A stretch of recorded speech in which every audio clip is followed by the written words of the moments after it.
Retour à terre avec, vous le savez, la mise sur pause du plan Éco-Phyto par le gouvernement pour calmer la colère des agriculteurs.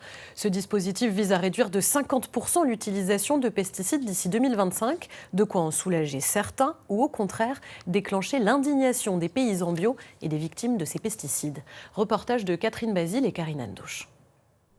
Dans ces vergers, Pascal Doucineux cultive des pommiers, des poiriers, mais aussi des plants de kiwi en agriculture biologique. Depuis la mise sur pause du plan Éco-Phyto par le gouvernement, cette arboricultrice ne décolère pas.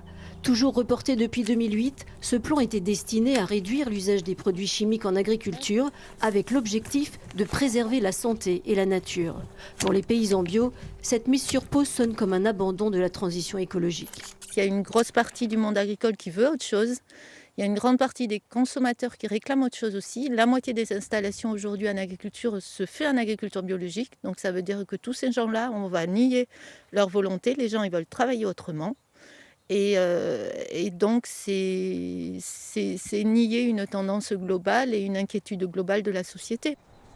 Henri a utilisé des pesticides pendant plusieurs décennies. Cet agriculteur retraité souffre aujourd'hui de la maladie de Parkinson, une maladie professionnelle en cours de reconnaissance. Des médicaments quotidiens apaisent ses tremblements permanents. Lui aussi est convaincu qu'il est nécessaire de changer de cap. J'ai utilisé tous les produits à maïs, tous les produits à céréales, tous les produits à légumes dans les productions que j'ai fait. Aujourd'hui, il faut arrêter d'utiliser tous ces produits-là. Mais il faut absolument qu'on puisse trouver une alternative pour continuer de pouvoir produire quand même malgré tout.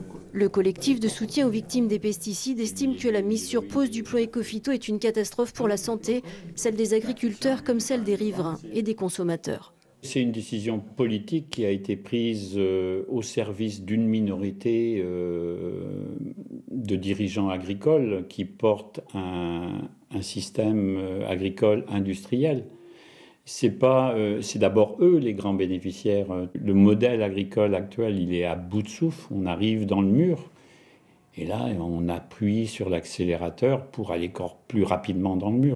Des solutions alternatives existent. Reste à trouver la volonté politique de les accompagner.